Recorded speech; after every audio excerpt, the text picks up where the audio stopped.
అంటే ఇంత అభివృద్ధి చేస్తున్నప్పటికీ చంద్రబాబు నాయుడు పరిపాలన మీద రోజు రోజుకి ప్రజలు అసంతృప్తి పెరిగిపోతోంది అంటున్నారు.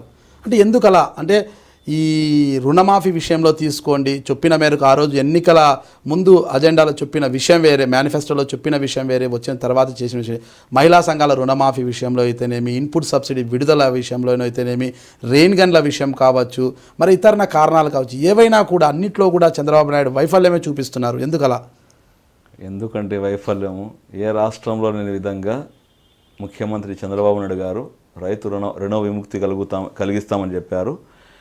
50,000 రూపాయలు రుణం ఉన్న ప్రతి రైతుకి ఒకేసారిగా రుణమాఫీ కావడం జరిగింది. 1.5 లక్ష రూపాయలు ఏదైతే రుణం ఉండదో వాళ్ళకి 3 దశలుగా ఇస్తామని చెప్పారు. ఇప్పటికే 2 దశల్లో పూర్తిగా అయిపోయింది. ఇప్పటికే 24,000 కోట్ల రూపాయలు రైతులు రుణమాఫీ చేశారు. ఇది ఒక చరిత్ర. దీన్ని ఎవరు మాట్లాడడం లేదు. వడ్డీలకే సరిపోయింది అంటున్నారు కదా రైతులు. అదంతా వడ్డీలకే సరిపోయింది, రీషెడ్యూల్ కూడా చేసుకోవడం లేదంటున్నారు కదా. అవన్నీ వాస్తవం అయితే కాదు. అన్ని వడ్డీలకి ఎట్లా సరిపోతాయండి? 50,000 రూపాయలు లోన్ ఉన్న వారికి ఒకటేసారి లోన్ మాఫీ అయిపోయింది. 1.5 లక్షల లోన్ ఉన్న వారికి 50,000 వేస్తే మొత్తం వడ్డీకే సరిపోతుందా?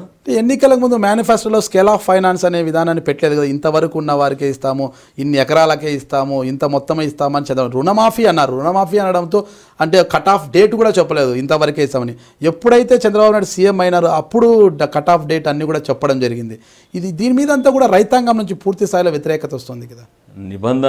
నిబంధనల మేరకు ఏదైనా మార్పులు చేర్పులు చేసి ఉండొచ్చు, కానీ రైతులకు ఎక్కడ ఇబ్బంది పెట్టే విధంగా కానీ, రైతులకు ఎక్కడ కష్టం ఉండే విధంగా కానీ, రైతుల కోసం అహర్నిశలు కృషి చేసి రైతుల కోసం నేను ఉంటానంటూ ఒక భరోసా ఇస్తున్న రైతు పక్షపాతి చంద్రబాబు నాయుడు గారు చెప్పి రాష్ట్ర ప్రజలందరూ కూడా అభిమానిస్తున్నారు.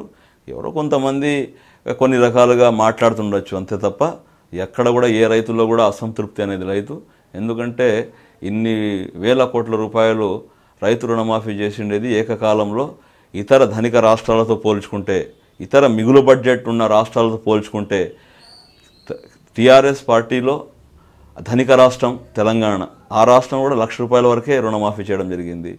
చంద్రబాబు నాయుడు గారు 1 లక్ష రూపాయలు లోటు బడ్జెట్ ఉన్న రాష్ట్రం ఉన్నా కూడా రైతుల కష్టాల్లో ఆయన రైతులకు అండగా ఉండడానికి నిర్ణయం తీసుకున్నారు. రైతు మహిళా సంఘాల రుణమాఫీ ఏమంటారు? డ్వాక్రా రుణమాఫీ కూడా ఇప్పటికే మొదటి దశగా 3,000 రూపాయలు వాళ్ళ అకౌంట్లో వేయడం జరిగింది. రెండవ దశలో ఈ 1వ తేదీ నుండి కూడా మరొకసారి 3,000 రూపాయలు రైతుల డ్వాక్రా అకౌంట్లో వేస్తూ మరి ఆ డబ్బులు కూడా స్వయంగా వాడు ఆడుకుండే విధంగా ఉపశమనం కూడా కలిగించారు. అవన్నీ మహిళా సంఘాలు తీసుకున్న రుణాలకు వడ్డీలకు కూడా సరిపోవడం లేదు. 3,000 భిక్షం వేసినట్లు వేస్తున్నారు మాకు అంటున్నారు. ఎవరు చెప్పారు మీకు? అంటే మహిళా సంఘాలు ఆరోపిస్తున్నాయి కదా, ప్రతిరోజు మనం మీడియాలో చూస్తున్నాము. మీరే అంటున్నారు మీడియా కథనాలు అనేసి, అదే మీడియా ఆరోపిస్తుంది కదా. అంటే నేను మీడియా కథనాలని కానీ ఇంకోటి మీకు చెప్పలేదు, మీరు పొరపాటుగా మరి అది కొంచెం డైవర్ట్ చేస్తున్నారు. నేను మీడియా కథనాలని చెప్పడం లేదు, మీకుండే ఇన్పుట్లో మీరు మాట్లాడిండొచ్చు చెప్పిండొచ్చు అంటూ చెప్తున్నాను, కానీ మీడియా కథనాలని నేను చెప్పలేదు. చంద్రబాబు నాయుడు అవినీతి రహిత పాలన అంటున్నారు. అయితే ఏ మున్సిపాలిటీలో తీసుకున్నా, ఎక్కడ తీసుకున్నా ప్రేతాత్మలు కూడా పింఛన్లు తీసుకుంటున్నాయి. చనిపోయిన వారు కూడా పింఛన్లు తీసుకుంటూ, ప్రేతాత్మలు కూడా పింఛన్లు తీసుకుంటాయని కూడా మనం చూస్తూనే ఉన్నాము.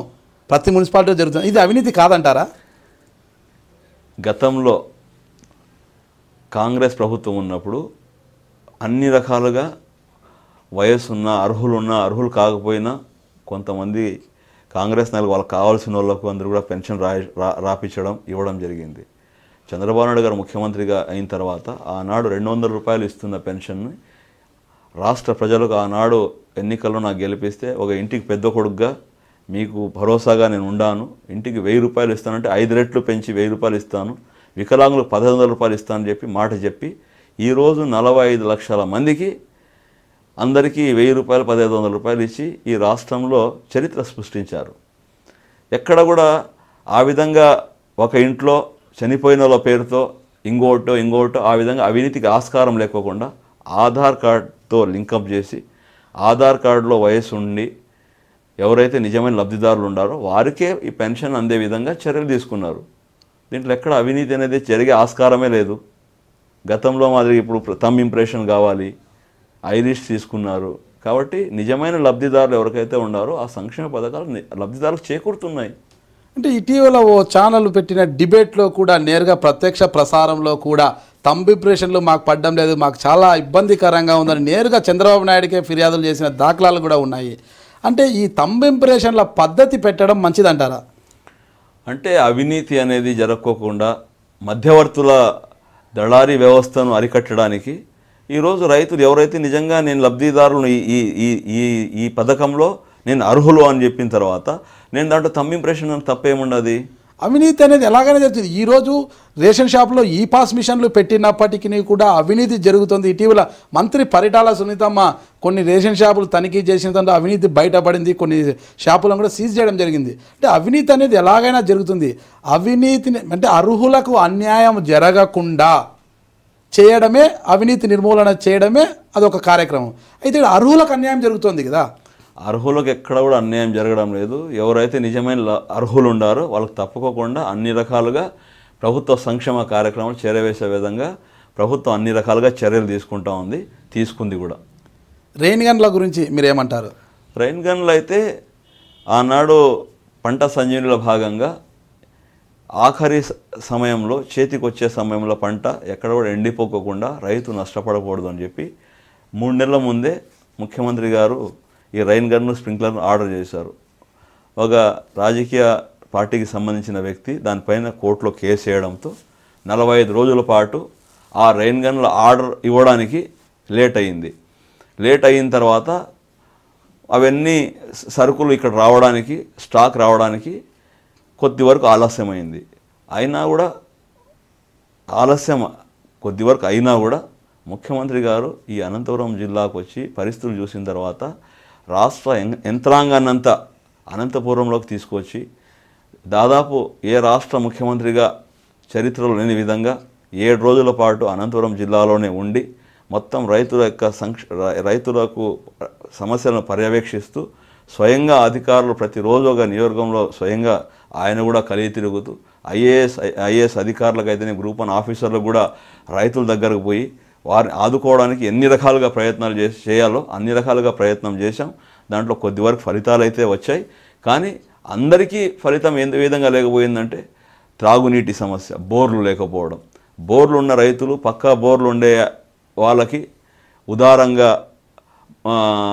కనెక్షన్ ఇవ్వకపోవడం, ఉండే వరకు చెరువుల్లో ఉంటే చెరువుల్లో, కుంటల్లో ఉంటే కుంటల్లో, చెక్ డ్యాంలో ఉంటే చెక్ డ్యాంలో మొత్తం పైపులు పెట్టి కరెంట్ లేకపోతే అక్కడ ఆయిల్ ఇంజిన్లు పెట్టి ఆయిల్ ఇంజిన్లు సప్లై చేసి ఆయిల్ ఇంజిన్ ద్వారా దాదాపు కిలోమీటర్ల మేర పైప్ లైన్ వేసి రైతుల పంటలు కాపాడుకోవడానికి అపర భగీరథ ప్రయత్నం చేసిన ముఖ్యమంత్రి ఎవరైనా ఉన్నారంటే చంద్రబాబు నాయుడు గారు. నేను అత్తార్ చాంద్ బాషా, కదిరి ఎమ్మెల్యేను. మీరు చూస్తున్నది ఐ డ్రీమ్ న్యూస్.